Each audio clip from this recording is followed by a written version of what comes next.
everyone a very warm welcome. The United States has targeted 3 critical nuclear sites in Iran, stepping into Israel's fight to stop Tehran's nuclear ambitions. This daring strike has sent shockwaves across the region, raising the stakes and fears of a wider conflict. To help us unpack the implications, we are now being joined by Glenn Deason, who is an international affairs expert. Glenn, welcome to First Post. Thank you for having me on. President Trump originally said he'd wait 2 weeks before responding, but he acted within days. What do you make of this timing? Well, I think he likes to go for deception. Again, this wasn't the first one. It's worth noting that the Israelis launched their surprise attack on Iran during negotiations.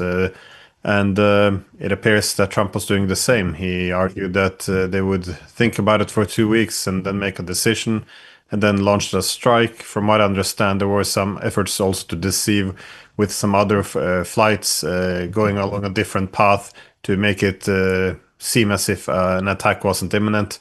Again, this is very unfortunate as well. There's military benefits, obviously, for launching surprise attacks in terms of going for a decapitation or a knockout blow.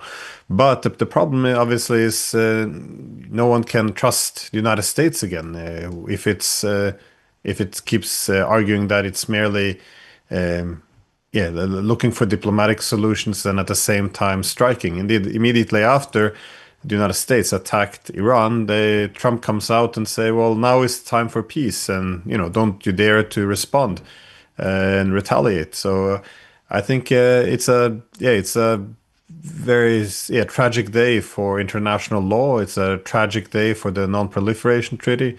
It's a very tragic day for key institutions, keeping in mind that Trump doesn't listen anymore to his own intelligence services.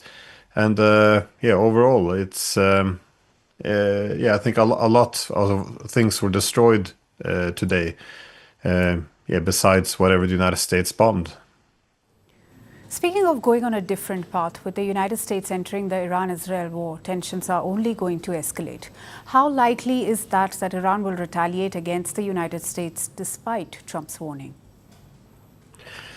Well, I think it's more or less given. I can't imagine Iran not retaliating, because there's always a dilemma. I think the fear of Iran would be, if they hit too hard, that it would encourage the United States to become more deeply involved, and this could bring a lot of death and destruction to Iran. So nobody wants a war with the United States. It's a very powerful country. On the other hand, if they do not retaliate, it will merely embolden the United States and other countries. That is, if you can just bomb nuclear reactors in Iran and nothing happens. So they do have to respond in some way. But to what extent? My assumption is that they will try to have a measured response. So they do not instigate too much of a reaction from the United States, so they don't alienate other partners. From the Iranians I've spoken to, I get the impression that they want to be seen as a responsible state. So they don't want to alienate their friends and allies, be it the Chinese, the Russians, but they will respond. If they didn't respond, their restraint would be interpreted as weakness. If they do respond, it will be interpreted as aggression. So I think there's very little options now than to quickly move up the escalation ladder. Again, it all depends on how the United States will respond to the retaliation by Iran and how strong the Iranian retaliations will be. But the retaliations, I'm quite certain that there will be. Glenn, you say nobody wants to go to war with the United States. So how seriously should Iran take Trump's warning of further attacks, which he says will be far greater than this one?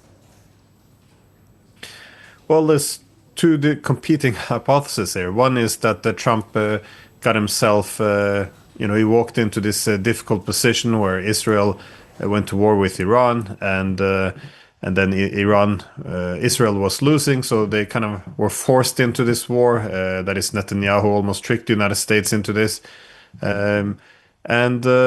If this is the case, then Trump could have launched these attacks. He can appear as the strong man, and he can walk away as a winner.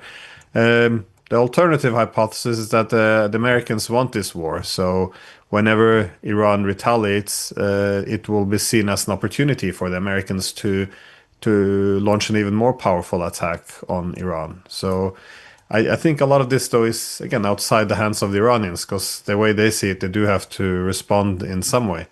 So I would take it very serious. But again, how do you avoid a war with the United States?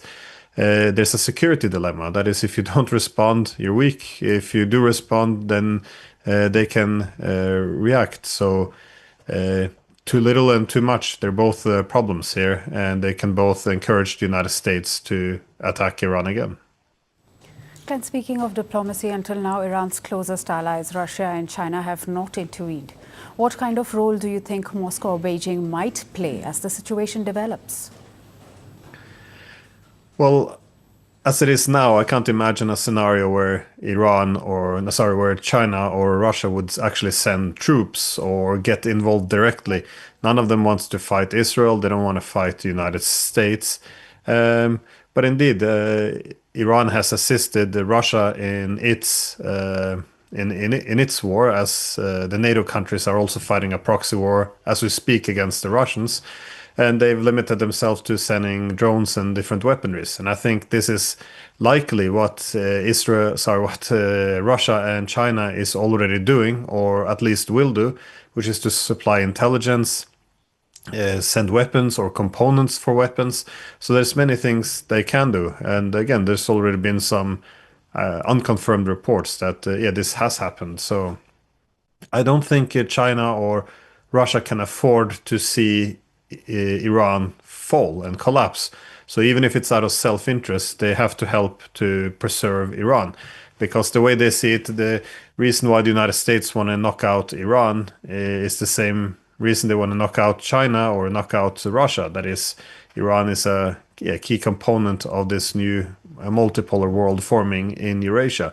So they would see this as a huge threat to their own national security if the United States would be successful in destroying Iran. And I do think I'm very sure that these countries are interpreting this war not as having much to do about nuclear programs, but rather to be a regime change war to change the map of Eurasia. So I think purely out of self-interest, they will get involved to some extent, but not in a direct fight. Which leads me to my final question. Could this crisis have a big impact on the global economy, especially when it comes to oil and shipping? Yeah, I think definitely. That is, the Persian Gulf can already be shut down. Iran has always warned that the Strait of Hormuz, which is a very narrow waterway, in which it can essentially shut down all traffic and create a cauldron for American warships within. But also it can inhibit shipping. It can end a very important corridor for oil. And it could even go beyond this. If other countries get pulled into this, Yemen will likely go back to fighting, given that they can't afford to see Iran fail either. So there's a lot of ways that this can affect the international economy. So again, oil and shipping lanes are a key one. And I think that this is part of the Iranian deterrent. That is, they can launch missiles back at Israel. They can always sink some American warships or strike some bases. But the impact on international trading routes and energy prices is a big deterrent, which Iran has always said is a deterrent. So I assume that they will have to follow through to some extent. Otherwise, if you don't deter when your opponents crosses your red line, then your deterrence is gone and they will cross this again.